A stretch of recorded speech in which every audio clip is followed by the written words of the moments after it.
Hey there productivity enthusiasts! In today's video, we'll demystify the art of sending Google Calendar invites.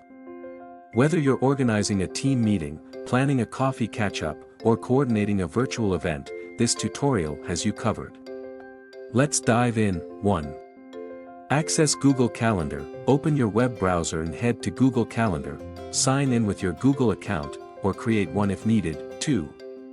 Create a new event. Click on an empty time slot or an existing event, fill in the event details, title, date, time, location, description. 3.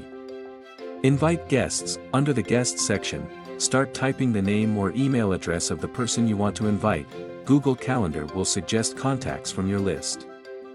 To mark a guest as optional, click Mark Optional next to their name. You can invite anyone, even if they don't use Google Calendar. 4. Send the invite. Once your event is set up, click Save. Your guests will receive an email invitation. They can respond with yes, no, or maybe. Guests' calendars update when they respond.